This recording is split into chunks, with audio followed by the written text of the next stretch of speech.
আসসালামু আলাইকুম এভরিওয়ান, আরেকটা নতুন ভিডিওতে সবাইকে ওয়েলকাম জানাচ্ছি।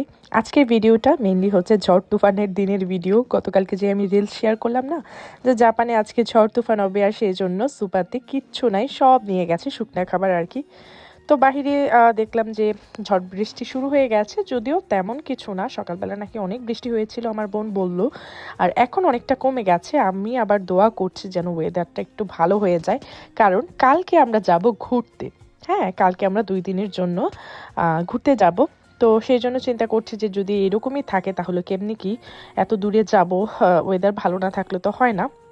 যদিও আমরা যে হোটেল বুকিং দিয়েছি সেটা হচ্ছে নন রিফান্ডেবল, এখন চাইলেও আর ক্যান্সেল করা যাবে না, সেটা তো দিয়েছি 15-20 দিন আগে।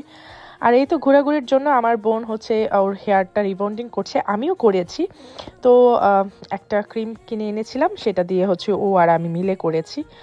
এই তো মনে মনে বলছিলাম যেন ওয়েদারটা একটু ভালো হয়ে যায়। তবে ওয়েদার আপডেটে দেখাচ্ছে যে কালকে আকাশটা মেঘলা থাকলেও বৃষ্টি থাকবে না। তো তাও আলহামদুলিল্লাহ, যেহেতু আমরা 2 দিনের ট্রিপে যাচ্ছি, একদিন যদি আকাশটা মেঘলা থাকে, আবার দেখাচ্ছে যে এর পরদিন মানে শুক্রবার সেদিন হচ্ছে আবার রোদ আছে। আমরা যেখানে যাব সেখানে তো হালাল খাবার দাবার তেমন একটা পাওয়া যাবে না, তাই আমরা বাসা থেকে রান্নাবান্না করে নিয়ে যাচ্ছি। আমরা যে হোটেলটা বুকিং দিয়েছি সেটা হচ্ছে অ্যাপার্টমেন্ট, সেখানে চুলা টুলা সবই থাকবে, ওভেন থাকবে, ফ্রিজ ট্রিজ সবই আছে। তো ভাবলাম যে ওখানে গরম করে করে খাওয়া যাবে। এই তো আমার বোন হচ্ছে ফ্রাইড রাইস বানাবে আর হচ্ছে নুডলস, সেটার জন্য চিকেন খার আগে হচ্ছে ভেজে কেটে নিচ্ছে, আর আমি তেহারি রান্না করব, সেটার জন্য গরুর মাংসটা রান্না করে নিয়েছি। নন মুসলিম কান্ট্রিগুলিতে আসলে এরকমই। জাপানে আমরা কোথাও ঘুরতে গেলে, বিশেষ করে 2-3 দিনের ট্রিপে গেলে, আমাদের এইরকম সব খাবার দাবার রেডি করে নিয়ে যেতে হয়, না হলে কিন্তু খাবারের অনেক কষ্ট হয়ে যায়। ওইখানে আশেপাশে কোনো খাবার দাবারই আমাদের মানে উপযোগী থাকে না আর কি। সব কিছুই নন হালাল টাইপের। কনভিনিয়েন্ট স্টোর থেকে হালকা পাতলা শুকনো খাবার কিনে খাওয়া যায়, কিন্তু মেনলি লাঞ্চ ডিনার এগুলি হচ্ছে বাসা থেকে প্রিপেয়ার করে নিয়ে যেতে হয়।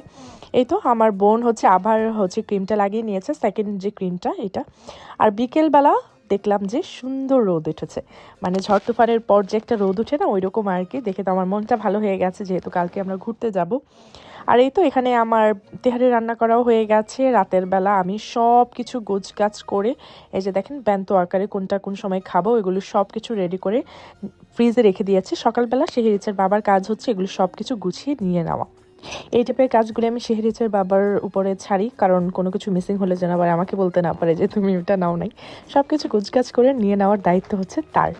যাই হোক, একদম সব কাজ শেষে আমি রাতের বেলায় হচ্ছে যে মেহেদি স্টিকারটা আছে সেটা লাগাচ্ছি, কারণ সকালবেলা যেহেতু আমরা ভোরে রওনা হব, সো সময় পাবো না। তাই ভাবলাম যে রাতেই লাগাই রাখি, যতটুকু থাকবে থাকবে। অবশ্য থাকে অনেক দিন আর কি, 1-2 দিন তো ভালোই থাকে। তো রাতে লাগিয়ে নিচ্ছি। আর ওই যে বললাম আমিও হেয়ার রিবন্ডিং করেছি, এই হচ্ছিল আমার ফাইনাল রেজাল্ট। আমার রেজাল্টটা কিন্তু খুব ভালো এসেছে। তো আজকে ভিডিওটা আমি এখানে শেষ করছি। নেক্সট ভিডিওতে ইনশাল্লাহ শেয়ার করবো আমরা কোথায় কোথায় গেলাম এবং কি কি করলাম। আজকের মতো বিদায় নিচ্ছি, আল্লাহ হাফেজ।